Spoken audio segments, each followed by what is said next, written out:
Is this sounding a little better?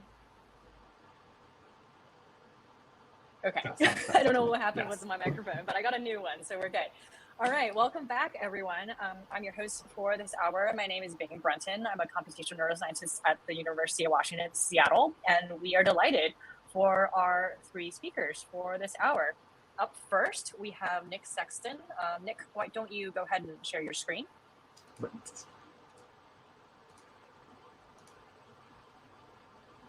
And while he is doing that, I'll remind everyone that feel free to say whatever, to have a discussion in the chat and ask questions. And after Nick is done, we will take some questions and I'll try to curate from there. All right, Nick, take it away. Hello, everyone. Hello, very much. I am here to talk about some work where we swapped brain data directly into the guts of a convolutional neural network to see what it would make of it. So let's get straight into it. Deep convolutional neural networks, I'm going to call them convnets, have become an important way to model neural activity. And this follows the landmark discovery in visual neuroscience that convnets, which are models that are engineered to do object recognition, surprisingly also make pretty good models of primate ventral stream. Both consist of multiple layers that process images in a hierarchical way. That is, the earliest layers are sensitive to low-level visual features, like lines or edges, and later layers combine those into higher-level features that abstract over low-level stimulus detail, with the later layers becoming selective for specific objects. And work has been done to establish a layerwise correspondence between the two. So earlier model layers correspond with early visual brain regions, like V1, and later layers correspond with later object-selective areas. And this is an incredible and really useful discovery because it gives us a working model for how the overall computation, object recognition, is done by the ventral stream in this layer-wise hierarchical fashion of increasingly abstract representations. But I'd like to suggest that we need to talk about this notion of correspondence because in this type of work, it's usually defined in terms of shared variance. And what I mean by that is an analysis where we explain neural variance in terms of model variance. So for example, in an encoder model, you show a stimulus image to a subject and you record some kind of brain data. Then we input the exact same image to a convnet and you look at unit activations on some layer of the model. And you compute a linear model, regression essentially, to explain the variance of one in terms of the other.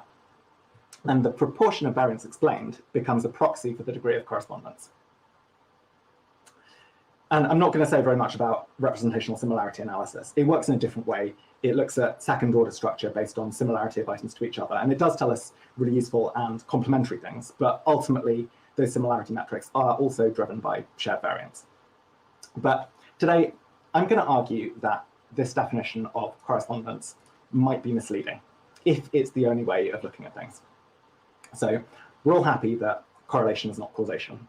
And I'm going to argue that correlation is also not the same as correspondence. Not all variance is necessarily equally interesting. What we're really interested in is the functional component of that variance, so the bit of it that drives the object recognition computation. But in neural data, there might be a large amount of variance that's correlated with the task, but doesn't affect downstream layers in a way that drives the computation. So how else can we do it?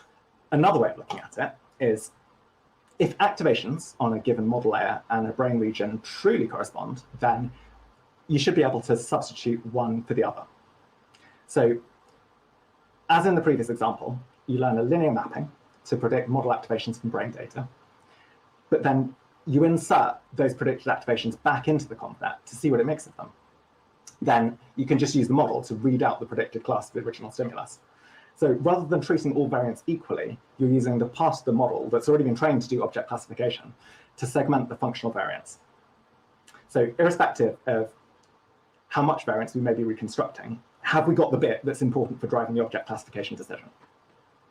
And there's a couple of ways you can evaluate it. You can look at the AUC of the classifier. So that evaluates how well the model separates correct from incorrect classes against the ground truth. Or you can look at the KL divergence of the predicted probability distributions of the output classes. And you compare it, that compares the predictions from the brain data against the baseline predictions from the original image. So even after working on this, putting brain data into a neural net still feels kind of wild to me. Does it even work? Well, actually, yes, it works pretty well. So in this example, we're working with a publicly available neural dataset with human fMRI data from 5 brain regions. And we're looking at whatever model layer gives us peak AUC. So the ConvNet predicts the stimulus significantly better than chance from all brain regions. And a particularly nice feature is that because this approach learns a general mapping from brain space to model activation space, you can actually make predictions for novel object classes that the linear map wasn't trained on. So if you use all of the stimulus classes but one to learn the linear mapping, and then you evaluate on the left out class, and you do that for all 1,000 or so classes, actually, if anything, it works better than stratified cross-validation because there's more training data. And this feature comes for free.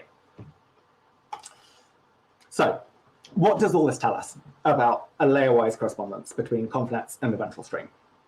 Do we get the early-to-early, late-to-late pattern that we see in shared variance models? So let's walk through some results. So first, let's look at a late ventral stream region, lateral occipital cortex. And the rainbow bars here represent which layer of the model we're splicing the brain data into. So far, so good. We can read out the stimulus best when late brain goes into late model. So that's late-to-late correspondence.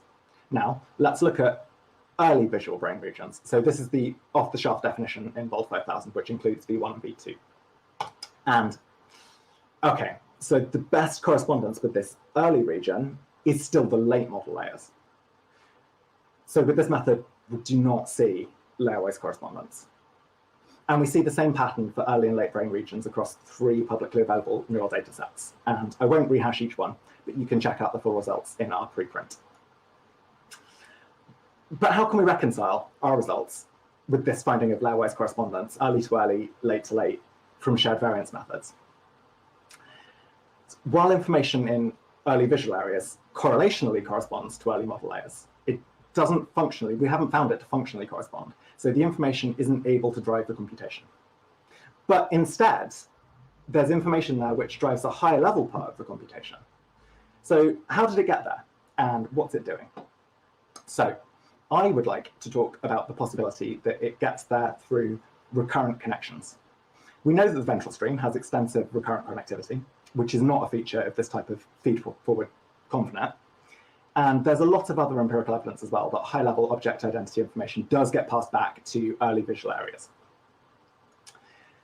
So if functional correspondence with these later layers in the model is a marker for high-level categorical information, it would be really exciting if we could look at the time course of this signal, a bit like following it around the ventral stream like a tracer. So we looked at directly recorded neural activity in macaque monkeys, which has the temporal precision to ask these sorts of questions. So to give you an idea, we naively plotted the firing rates for a population of neurons in IT and V4 in response to a visual stimulus. And in this experiment, images are presented serially for 100 milliseconds. So the time the image is visible to the monkey is represented with the vertical green shaded area. And you can see neurons in V4 firing first, and then IT neurons. So that's just raw firing rates. Does our technique work on these 10 millisecond time bins for neural spikes? Can we see when object-related information becomes available in each brain region? And it turns out we can.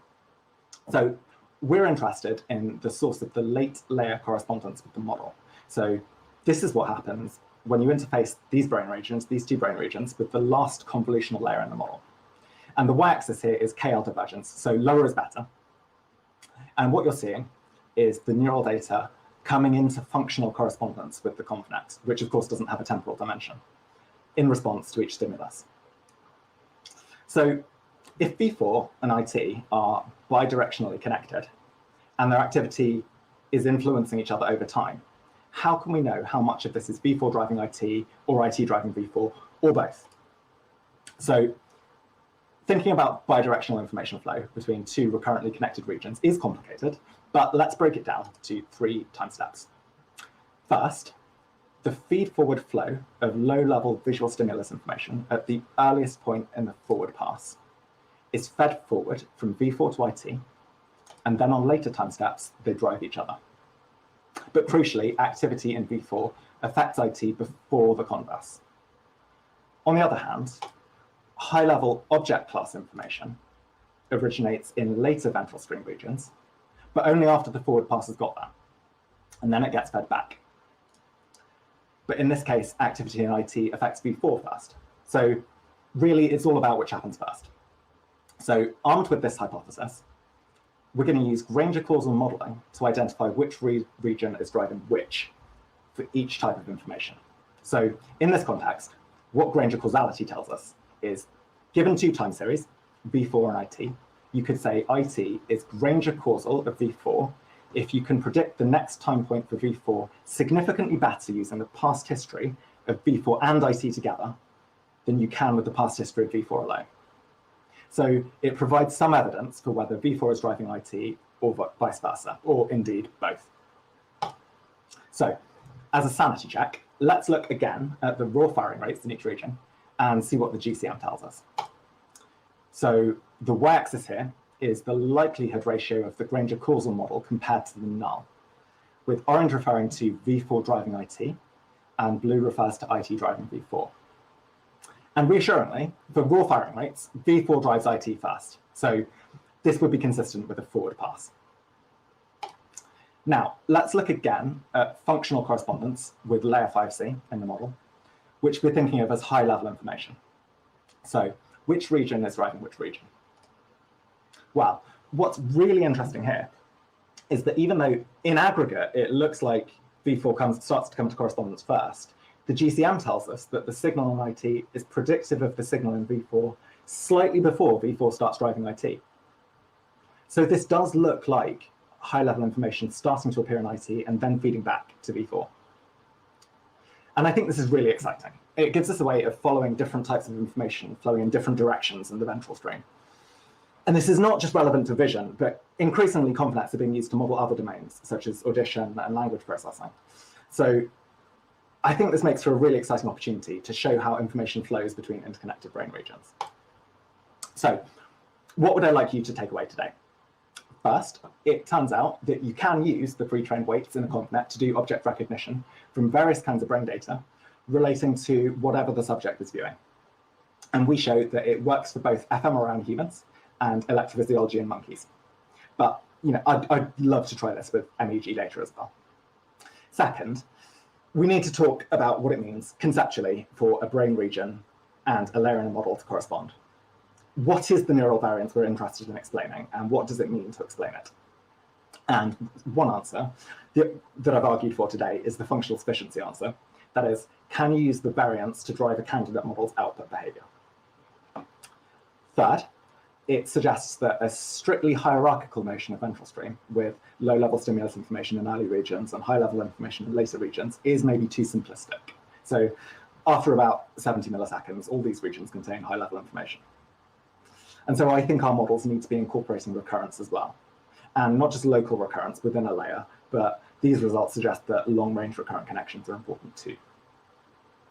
And finally, on a personal level, if you'll allow it, this project represents the end of my time in this amazing computational lab at UCL, and I shall be moving on. So if you like what you've seen today, and maybe you work in one of these domains where ConvNets are big, and you'd like to hire a postdoc to do neural network modeling on your dataset, then please feel free to reach out.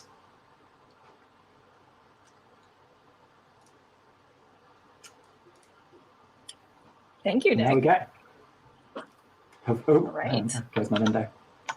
Have we got some questions? So there's a question. The question is, to model the recurrent connections, have you tried modeling using recurrent neural networks? So I would love to try modeling using recurrent neural networks, and that is the obvious next step. Yes, I have not yet tried it. Yeah, so all of the results that you've seen have been based on VGG16. And doing the analysis on a single ConvNet is quite a large bit of work. So yeah, recurrent neural nets is very much what I would like to try next. I'll take the host prerogative and ask you a question. So I'm just wondering if you've talked a lot about representations. Have you thought about whether any applications this might have for brain-computer interfacing? Yes, and I think that is like potentially a really interesting application if this type of work, particularly because I think it gives us a different kind of brain-computer. It could give us a different kind of brain-computer interface than those that we're seeing, which at the moment mostly work with the sensorimotor periphery. But what we're actually able to kind of like reach out into is kind of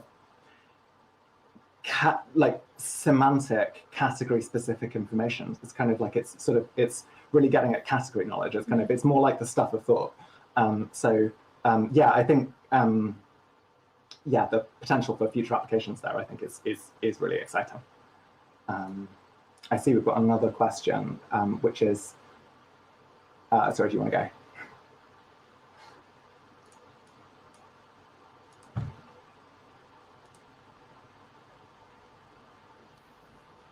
Okay.